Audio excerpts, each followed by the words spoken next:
For those of you that just joined us, welcome.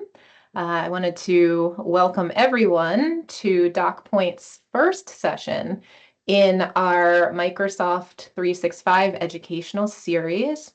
Today we're focusing on how to keep long-term records, permanent records, readable with digital preservation. That's actually the theme of the entire series. And today we're focusing on the access risks to that content that aren't addressed through the use of Microsoft 365.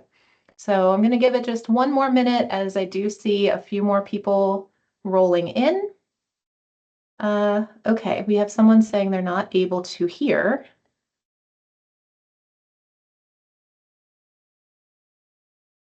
Let's see. If anyone else is having trouble hearing, can you please let us know in the chat? Okay, great. Somebody else said they can hear. So that first person, it may be an issue with your speakers.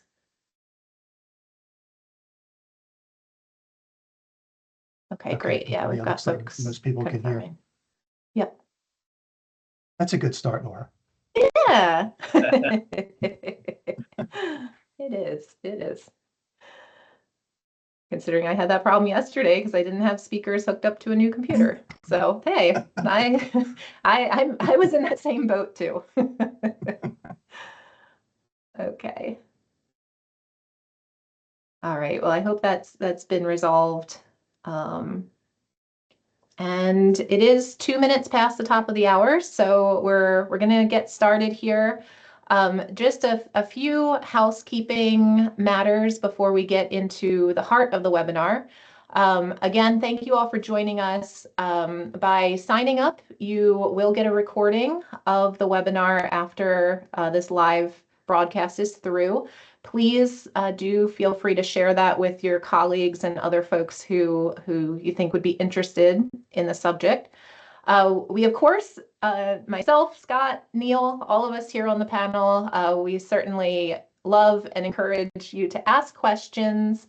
You'll see up at the top the Q&A tab in the meeting. Please use that Q&A window to ask your questions. I do believe they get posted anonymously, and we will be reviewing those as they come in and potentially taking them as they come in, but certainly addressing them once we're through with our panel discussion. And if for some reason we don't have time for all the questions that have been asked, we will be following up, of course, with you directly. So again, appreciate you asking those questions and really looking forward to the conversation. All right, so here we are officially kicking off our first session in our Microsoft 365 education series.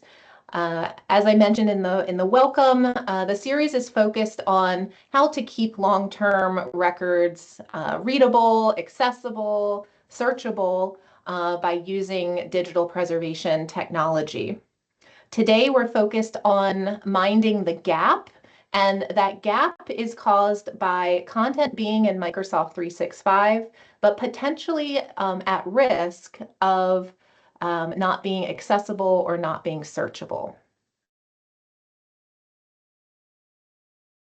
So our agenda for today is that we will be sharing a little bit about DocPoint Solutions and Preservica, the partners that are hosting this webinar today. And then we're going to be jumping right into our content. Again, this is meant to be educational, so we'll be defining the gap that I was just discussing. We'll talk about accessibility of your long-term high-value content, certainly talking about the risks to the content and mitigation strategies for addressing those risks.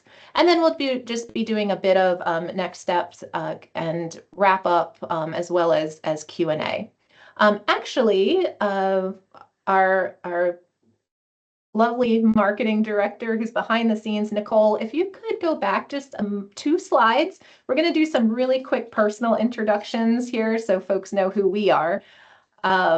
There we go. All right, there's our faces. You need to see them twice, I guess. But I'm Laura Starr. I am serving, of course, as today's moderator for the webinar. And here at DocPoint, my focus is on helping organizations solve the challenges that they have in managing records in Microsoft 365. Making sure that vital information isn't just being stored, but that it remains accessible, searchable, and preserved for the long term to meet compliance mandates and that sort of thing. My background is in library science and history, and so my passion is really in connecting records management and archive principles with the technology solutions that bring that all together and make it real and useful and compliant for organizations. So I'm excited to guide today's conversation today. And with that, I'll turn it over to Neil and then to Scott. So Neil. Hi everyone. Neil Cruikshanks from Preservica. I work in the channel team as a pre-sale solutions architect, principally focused on Preserve 365.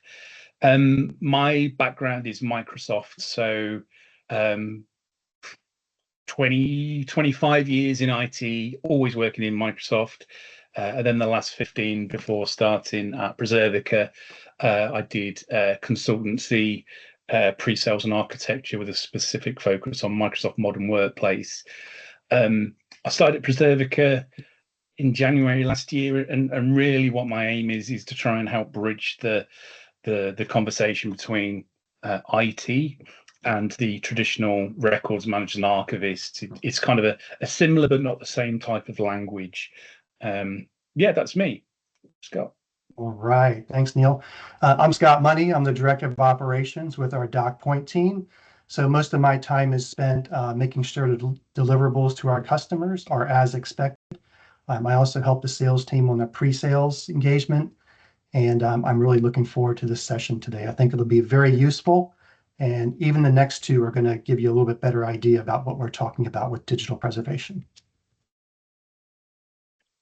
Great, perfect. Again, thanks everybody for joining us today. We just introduced ourselves. I'm looking at the attendee list, and we do have a very wide array of organizations joining us today. I certainly see folks from the federal agencies that we work with, a number of state and local government departments. Some of our folks are judiciary clients from the courts are here, and then I see a number of folks representing corporate organizations, and that's really the point, right? Every organization has content that needs to be preserved for the long term or potentially in perpetuity. And so, that's why we're all here today is to discuss real challenges and solutions to maintaining that content in M365. So just a very brief overview of DocPoint Solutions. We are a subsidiary of Konica Minolta. You see the logo down there. And what we do is specialize in helping organizations maximize the value of Microsoft 365. And so we're focused on innovative, intelligent information management solutions. And above all, really, what is at the core of what we do is collaboration. Collaboration with our clients, collaboration with our partners to solve challenges in the technology space and the records management space. So we do focus on content management, workflow automation, migrations, and now also digital preservation with the strategic partnership that we have with Preservica. And so working with Preservica, we're able to enable organizations to ensure that the most valuable records and content remain accessible and trustworthy for the long term. So that's very briefly what DocPoint does. And Neil, I think you have a little overview of Preservica too. I do, yeah, for my sins. So Preservica have been around for over 20 years. We've accumulated a lot of experience preserving digital assets. And really, we do that globally. So we maintain high-value digital assets for most every vertical that you can think of, from banks to SLED, national archives to humanitarian organizations like Amnesty International. So really is a wide gambit. As you can see from the stats on the screen, we currently protect over 500 million assets for over 4,500 organizations. And we currently support the preservation of over 2,500 different file formats. So as I say, we've got a lot of experience, and effectively that will be kind of bleeding into what we talk about later. We're certified by both Microsoft and AWS, but in terms of what we're going to be talking about today, it will predominantly be Preserve 365, and therefore it's all contained within the Microsoft ecosystem. So it's Microsoft 365 and Azure. And just to quickly touch on, sorry, before we move on. So Preserve 365 was developed in collaboration with Microsoft for security assurance, which is something that I thought was quite key to point out at this particular point. We continue to work with them on an ongoing basis, and the relationship between Preservica and Microsoft is key. It helps us to stay informed on new developments, and it helps us to also ensure that our product is constantly evolving with Microsoft with a well-defined roadmap. Thank you. Yeah, thank you, Neil. I mean, that inherent knowledge that the partnership with Microsoft, brings to the technology, I mean, it's just a game changer. It changes, that landscape changes so fast. To have your finger on the pulse of it as it is changing is vital to success of what we're talking about today. So, Sure. thank you. Let's see. All right, so we have 3 polls planned today to get your live feedback. We do appreciate everyone participating in these polls so that we can, tailor our conversation to your challenges, environments, and experiences. So here we are with poll number 1. The question is, does your organization need to adhere to digital compliance governance and record retention schedules? So you have a couple options here talking about what your governance and record retention schedules and policies look like. Of course, you have yes, no. My organization does not clearly define digital compliance governance or records retention, or I don't know if we have these requirements in place today. Leave it open for just a second longer. All right. And Nicole, we can close the poll.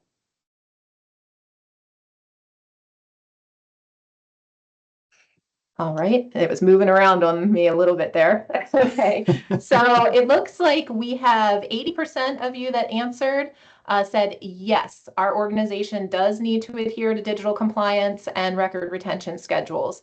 And then the 15% otherwise said they don't have clearly defined governance or records retention. But I think this speaks clearly to why everyone's here today, right?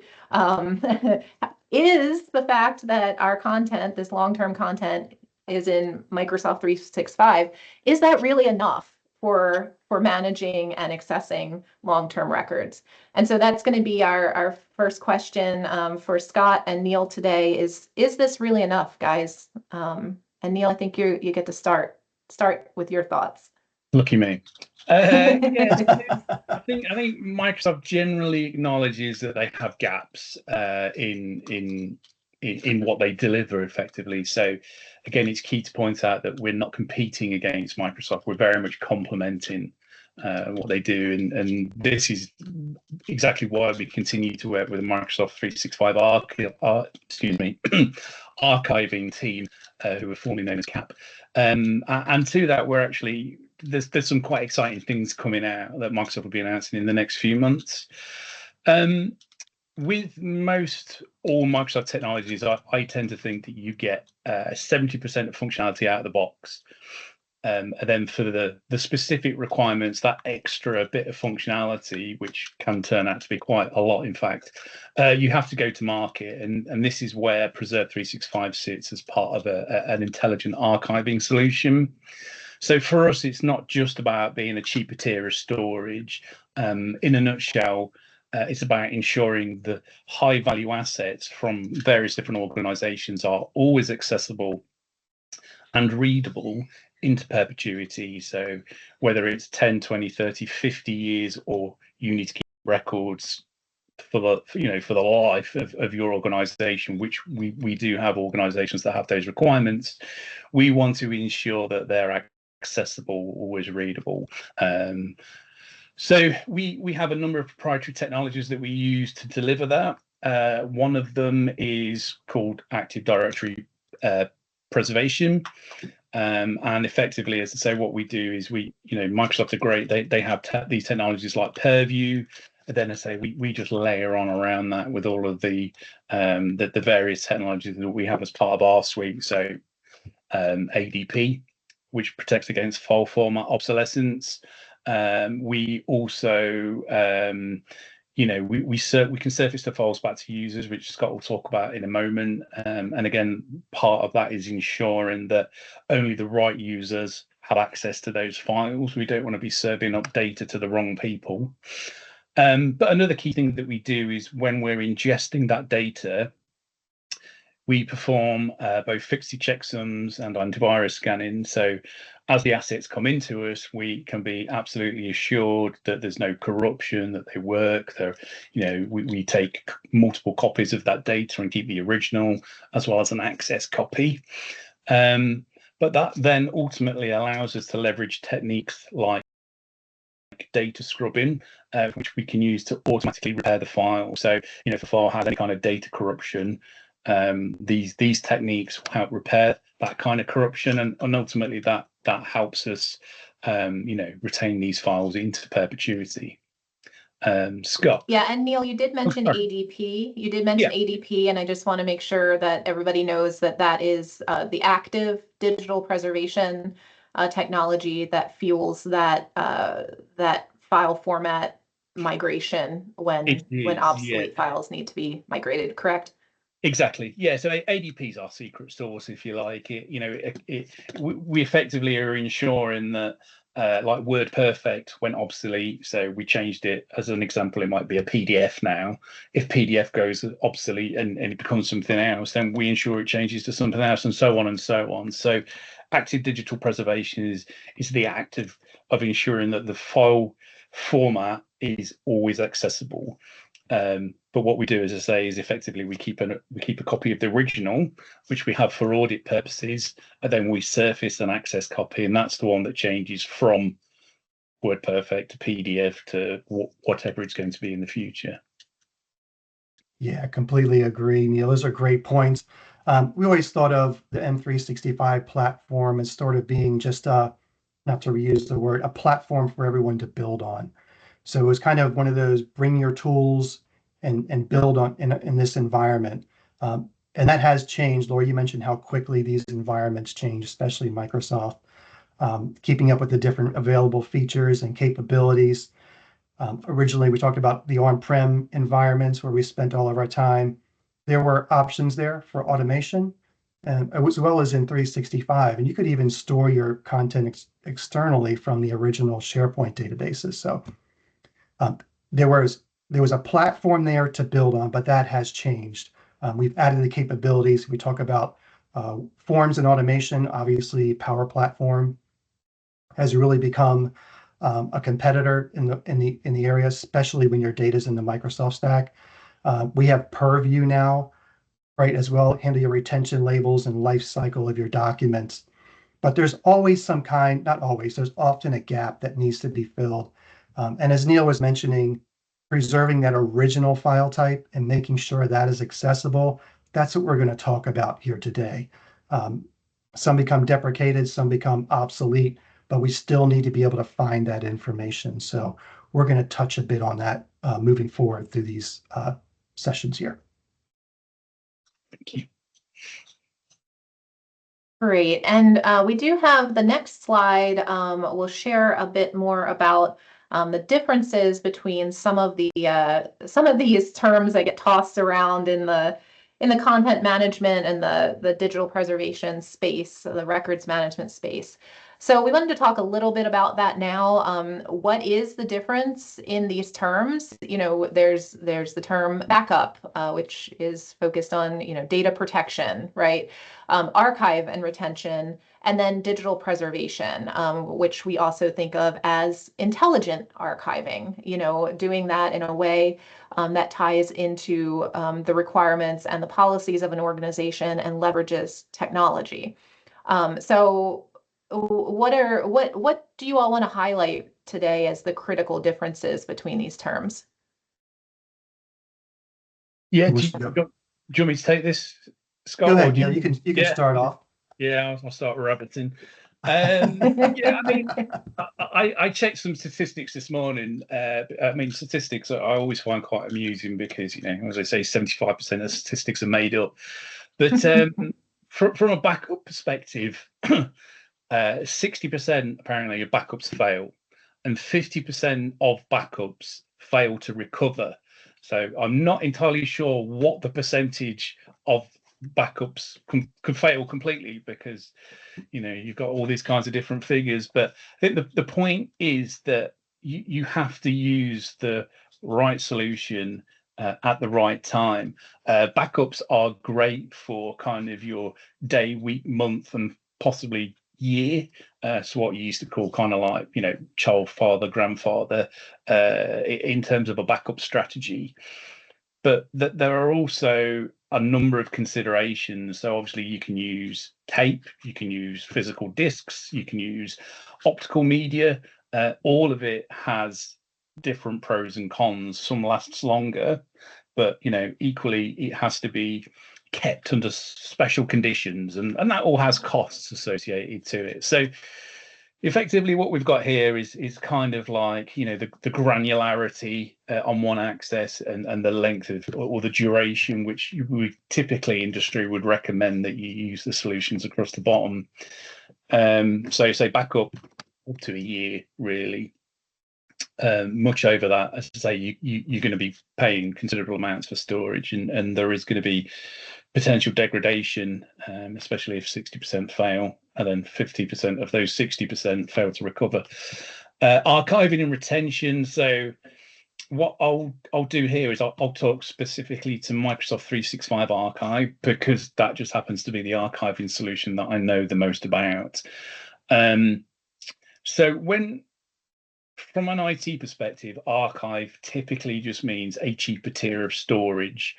So you want to take something out of your premium storage and put it somewhere else. And again, there are pros and there are cons. The pros of that is obviously that you're going to be potentially saving money. But the cons of that is that the getting access to that historic archive data is difficult. Not only that, but there's no, you know, there's no mitigation against file corruption. There's no mitigation against the fact that you might have malware or corruption, or somebody may go in there and, you know, do some kind of malicious deletion.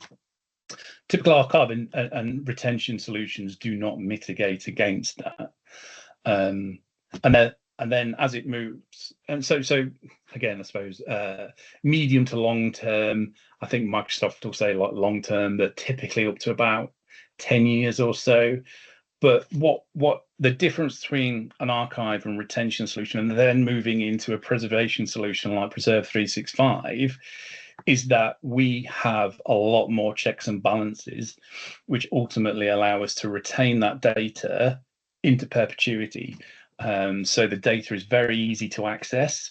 It's also, like I said earlier, it goes through all those kind of checksums, antivirus scanning, you know, the administrative effort that is required to do a backup recovery or restore from archive for Preserve 365. It's simply a matter of, you know, if you've moved the data and you've stubbed back, which is an option, you've got an 11K stub. A user just browses to the exact same place that they're used to and clicks the file, and it opens up in the Preserve 365 browser. So, you know, it depends very much on what kind of data it is, if you need access to it, how long you need to retain it for, and that would be where I see these different solutions fitting into the overall equation. Yeah, and I'm going to take a little bit different spin on this, just a different scenario, Neil. So we talk about backup data protection. I always think of that as a redundant copy of your information, like you mentioned, for Yeah. recovery. So if something happens to that file, um, we can replace it with whatever we had in that environment. And we talk about failing backups.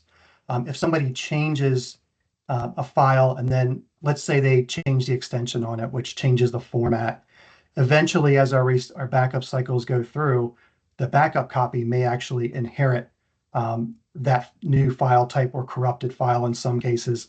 What we're talking about, a difference from backing up and then retaining and preserving a file, is a little bit different here. So if we preserve that original file, and I'm not picking on WordPerfect, but I always use it as a great example because the older versions, right, if we're using that and storing those in our 365 environments, we can't open that. We can't even search on it actually, but we need to make sure we can find that file. So rather than having the risk of somebody modifying that in some capacity and then having the backups become corrupt, we can keep that original file type as it is from day one, or was from day one, and we can keep it like that. It's still searchable, presentable. We can read it. We don't have to do anything to it in order to get that information, and that's been key. We were talking about it yesterday. It's very valuable not to have to worry about if I want to pull a file from an archive, then have to convert it to a PDF and then deliver it. What am I delivering? Is it the original file? Was it modified in some capacity?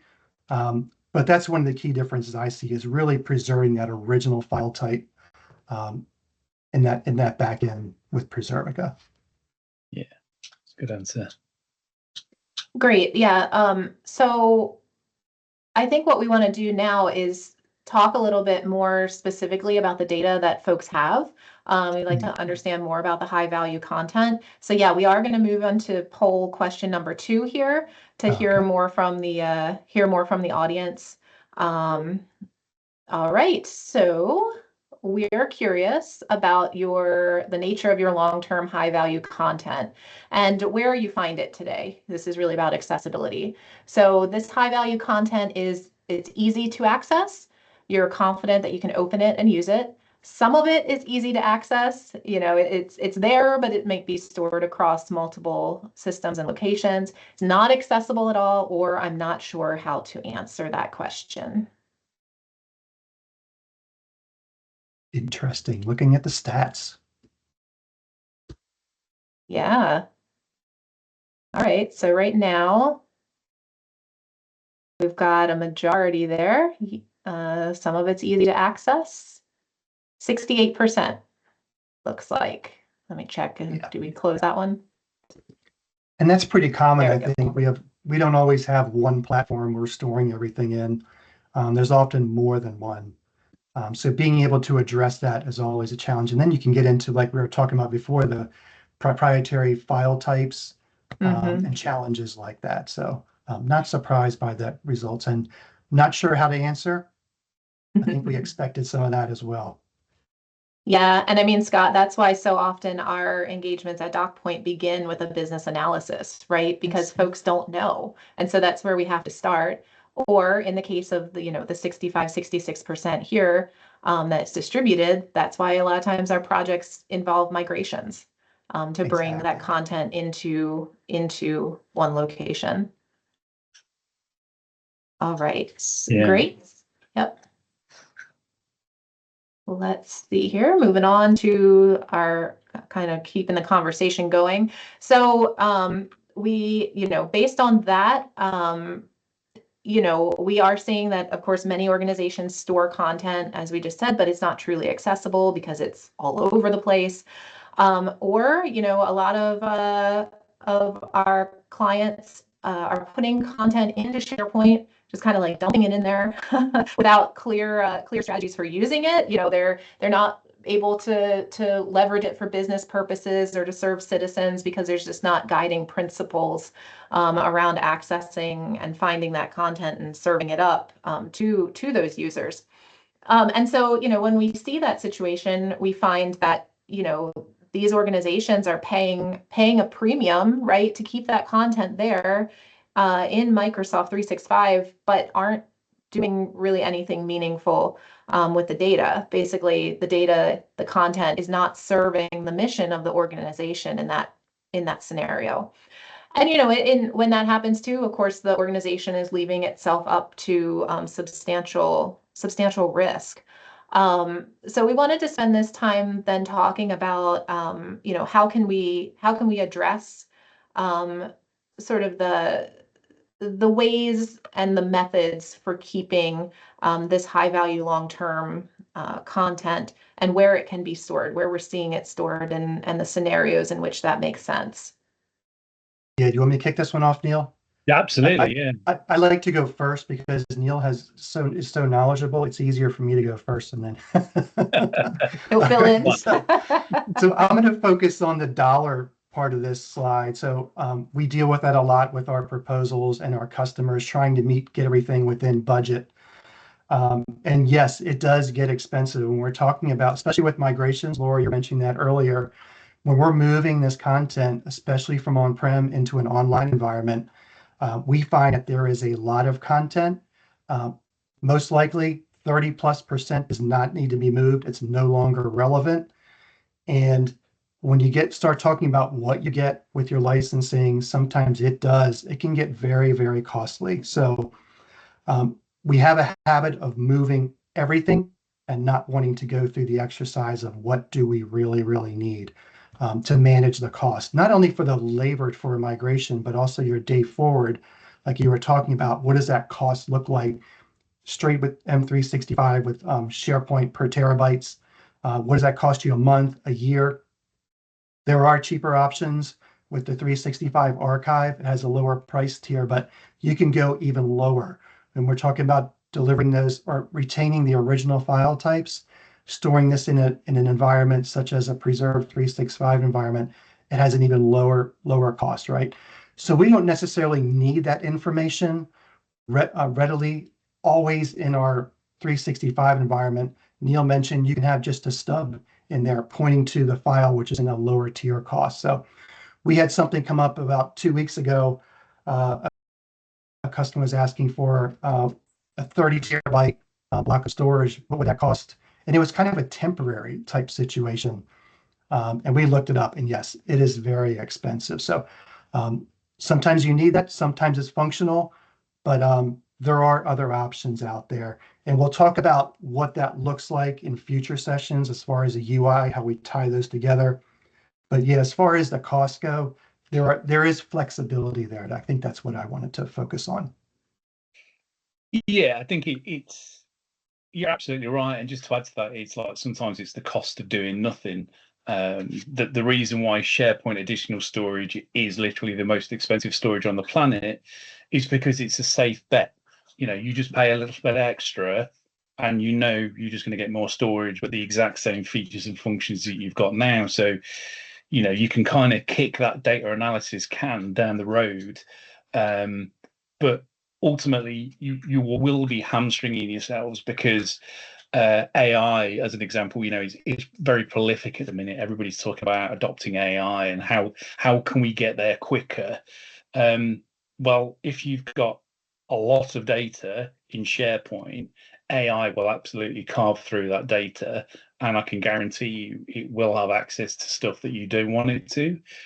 Equally, the flip side of that problem with AI is AI hallucinations. So it's kind of that old adage of rubbish in, rubbish out. The more data it picks up from from scanning your network, the more incorrect things it finds from scraps of old data that haven't been removed, the more it kind of inaccurate that AI model is. But yeah, absolutely. I mean, it's much like the backup and archiving and digital preservation on the previous slide. It's about ensuring that you have the right data in the right place. And again, one of the ways that we help organizations from an AI perspective is that data that sits in Preserve 365 acts as a security demarcation point at the moment. So, even if the stubs or we populate the SharePoint search index, Copilot can't actually extract any information from that.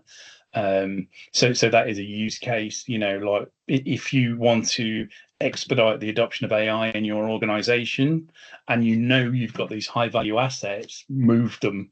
And then obviously you can assure that AI can't actually access them. One of, or a couple of two more points.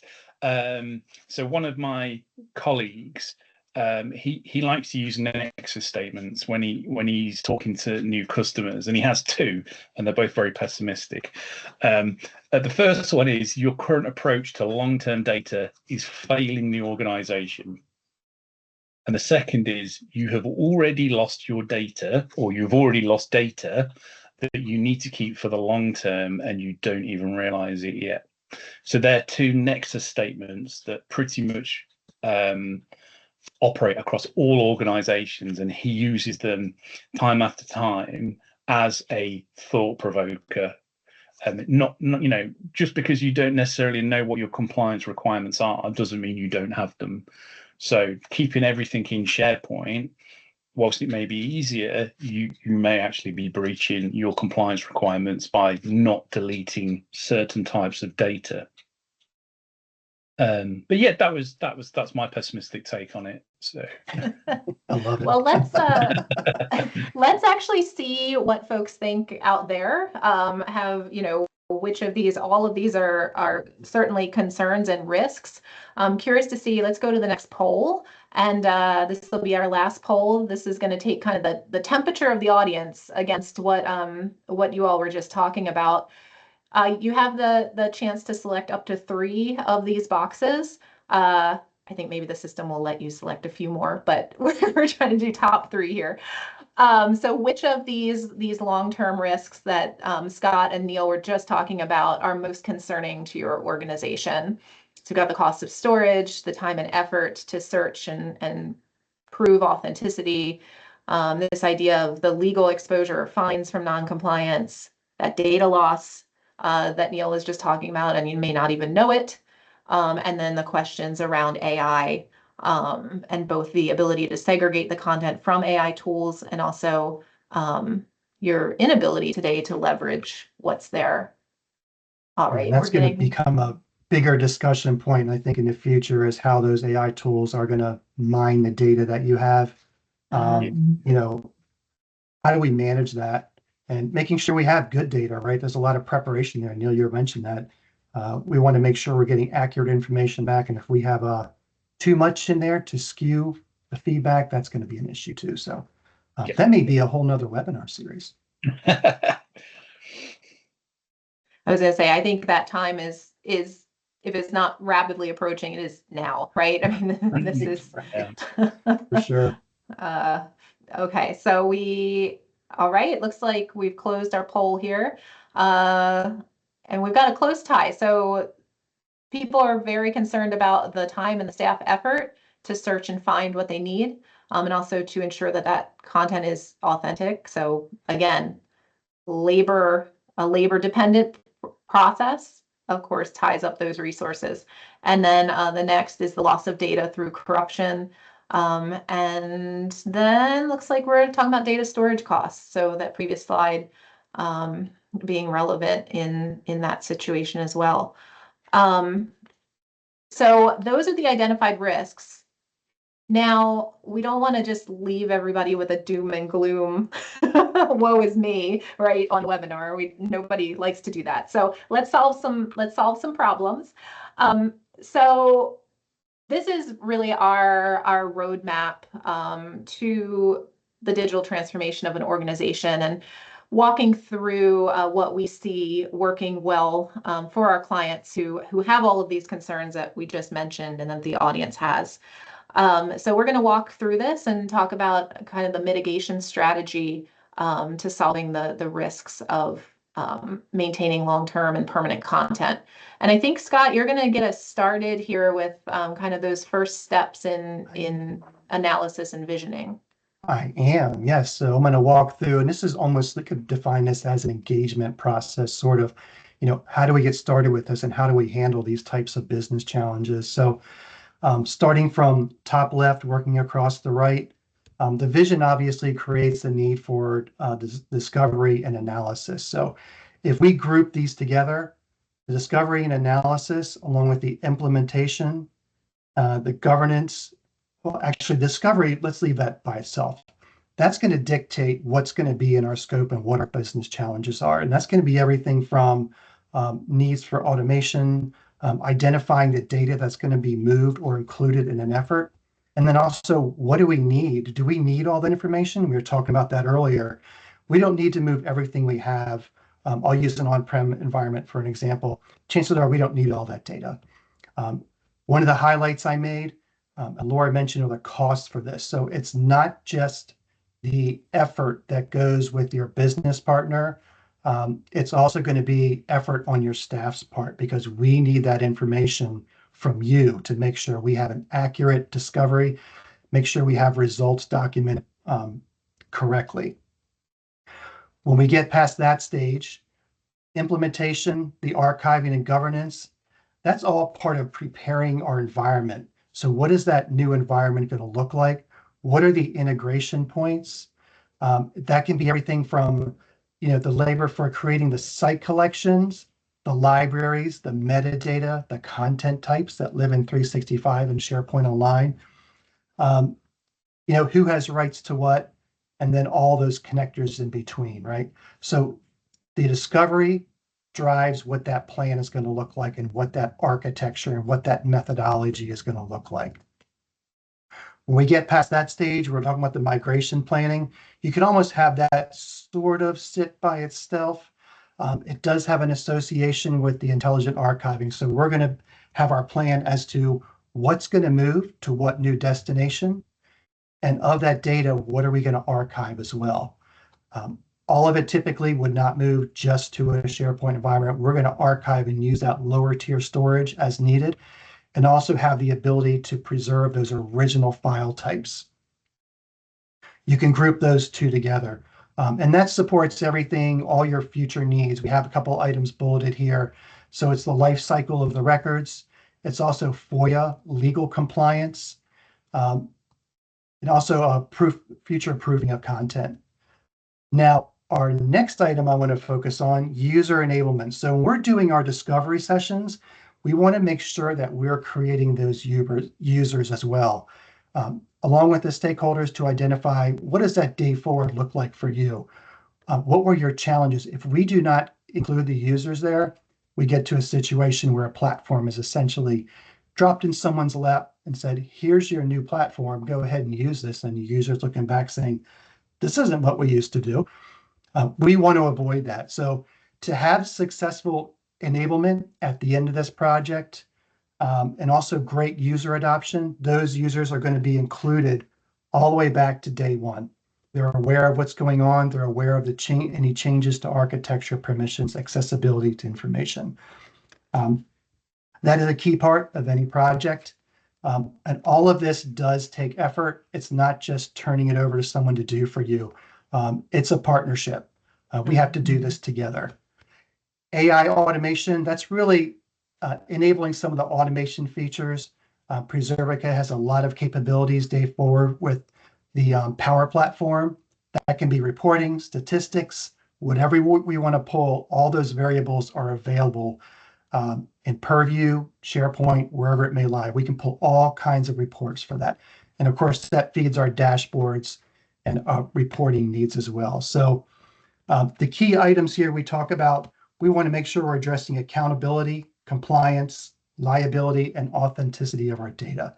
Those are 4 key areas where we really want to make sure we're addressing what this future platform would look like, or any modifications to your existing environment. So I'm going to pause there. I want to make sure I don't run over Laura. So I think I took all of Neil's points, by the way, possibly. It's all good. You did better than I could. Yeah, I mean, I think you raised some really good points, and one of the points that you raised was about the migration planning phase.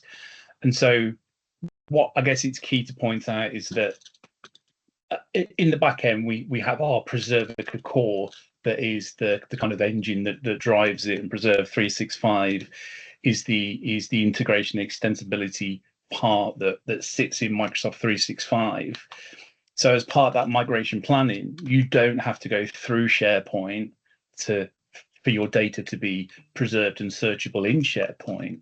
So you can actually migrate directly into Preservica, and then we can index that back into SharePoint. So data doesn't have to go through SharePoint for it still to be findable, searchable, accessible. But yeah, I mean, it's a great waterfall methodology. You know, you kind of you go, you understand what you've got, how you want it to work, what the business and technical requirements are. Then effectively you go through this whole kind of waterfall cadence to ultimately get you to where you want to be. And as things change, like Laura, you said earlier, you know, technologies, Microsoft are always innovating and adding additional technologies. So this is kind of a digital data lifecycle, but it's in perpetuity. It's just in that infinity loop where you just continually go around in a loop, figuring out what to do next. And yeah, and from the AI and automation perspective, we have extensibility with Purview and Power Automate. We're already developing AI at the back end, which is very much an opt-in, opt-out. And from a Copilot perspective, we have well, it's an art of the possible, really. You can create Copilot Studio agents that help you search for data based on particular metrics, like not being accessed for X amount of time, or real media, part of that riot analysis, really, that you're doing in the discovery phase. So you could do that discovery, feed it into Copilot and say, right, all of this inaccessible data, real media, you know, real audio, WordPerfect, all that kind of stuff, just move it straight into Preserve 365, which effectively means that it's again, Preserve 365 from an intelligent archiving solution isn't something that you just kick the can down the road and do at the very end. It's important to also be considerate of the fact that unless you're an organization that was created a week ago, you're going to have data that most definitely needs to be retained from wherever it is at the minute. That, you know, data grows very organically. So if you're a 10-year-old organization, you've got files that are 10 years old, and therefore that you need to do something with them. But yeah, I think, Scott, you've covered that really well. Thank you.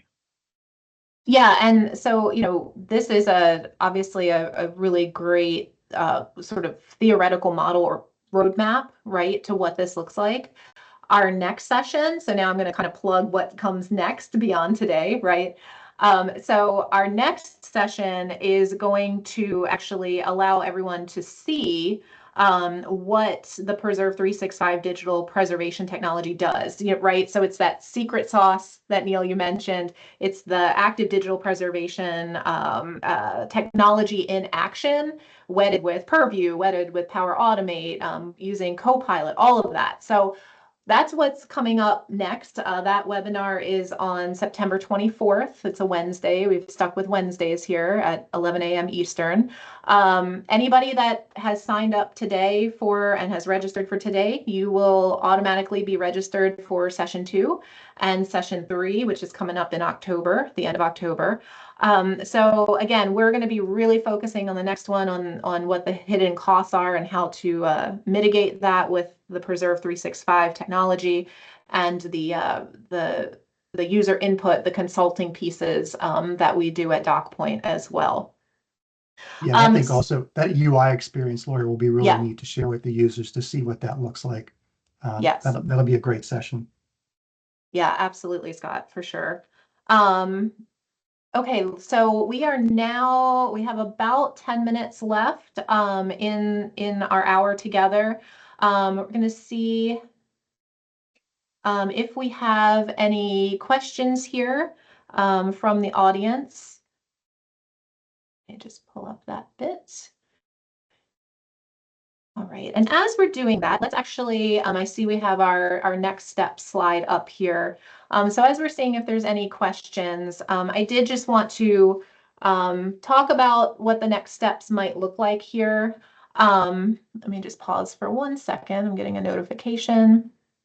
Okay, before I do next steps, let's actually take this question.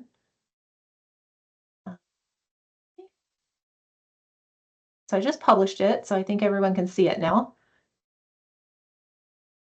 So the question is, we already have an archive solution. So is this a replacement or would it be an augmentation service? And I think, Neil, this circles back to what we were talking about toward the beginning about sort of the collaboration with Microsoft and also just these various options and systems that are out there. Yeah, absolutely. I mean, it almost boils down to a typical kind of discovery process. You know, what are you doing with your existing archiving solution, and can we do it better? Can we give you more functionality for the same or less money? Can we help you reduce the amount of time it takes for you to search or train your users, or you know, or deliver compliance, all that kind of stuff? So, you know, in an ideal world, sometimes there may be the ability for us to displace a technology that you already have, because we can do the exact same thing plus more for the same or less. That would be an ideal use case for a customer. In other scenarios, we do have customers out there that have very specific archiving solutions. Solicitors, as an example, there tends to be an industry specialized technology that they use. So there may be a blend where we can do some stuff and they need to retain their existing solution to do solicitor-based things. So, but yeah, it can be either. But again, that's where DocPoint, your specialization area comes in, because that's where you would go in and do that consultancy piece and then help the customer understand, is it a blend or is it, one or the other? Right. Yeah, and actually, oh, I'm sorry, Scott, go ahead. It could definitely be both in many scenarios. I think that some of the key questions there is, are you missing a feature in your archive solution currently? Is there a gap there?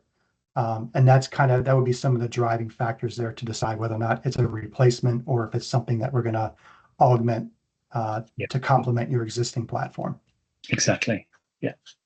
Yeah, and the slide that is up right now, I mean, when we talk about, okay, so when you're ready to talk about this, what are those next steps? And so it's exactly what you're talking about here with the review and the analysis. So conducting that business analysis, reviewing the existing archive solution in the case of the person that asked this question, doing that gap analysis. Those are critical first steps in any engagement that we do. And then, developing that scope of services based on what our initial analysis has found. And, we take pilot approaches to ensure that what we've suggested resonates, makes sense from both the compliance and the user perspective and the technology solutioning perspective, and develop that pilot approach, test it, and then go into full scale mode once everything has been validated, and we go into full execution mode. So that's when folks are ready to preserve your long-term records in Microsoft 365, that's exactly the process that we follow. The first step, of course, is in getting in contact with us so we can support you along the way. And you do have our contact information there, and also can scan the QR code or visit our website to learn more about connecting and access resources around digital preservation and Preserve 365 in Microsoft. Scott, yes. That pilot proof of concept you mentioned, Laura, we should have had that in our slide, or I should have mentioned that in the process. That's a great point. Yeah, added into the life cycle. Yeah. Yeah, see, it is. It's an ever collaborative process. It is. All right, great. Well, we are very rapidly approaching the top of the hour, and I know everyone has very busy schedules. So we certainly appreciate you all joining us today. As we mentioned, this recording will be available to you. There'll be information sent out about how to access it. And, in closing, I think all of us, of course, just want to encourage you to really think about the information in your own organization. Of course, you're doing that, right, because you're here today. But really think about it, think about whether or not you've done that full-scale analysis of the content, of the retention schedules, of the environments where your content is distributed. You know, again, we saw that poll result. People have stuff all over the place. And, you know, just think about those approaches in closing the gap between content and records management and the technology that you're using today to meet all those various use cases and business scenarios. You know, and of course, you know, I mentioned the diversity of organizations that are here with us today. Of course, each of you has unique challenges. We know that. That's why we're here. That's why DocPoint is here. It's why, you know, Scott and I are consultants, and that's what we do every single day. We're here to collaborate with you and understand what those challenges are across your organization. And, you know, the best solutions, they're rarely one size fits all, right? But again, what we hope you'll take away from today is that there is an engagement model in place for getting started, and that we just really look forward to exploring what that process looks like for you when the time is right. Again, on behalf of our team, thank you so much. We look forward to continuing the conversation and seeing you all hopefully live here with us on September 24th for the next webinar. Thanks, everyone. Thank you. Thank you for your time. Bye. Take care. Thank you. Bye-bye.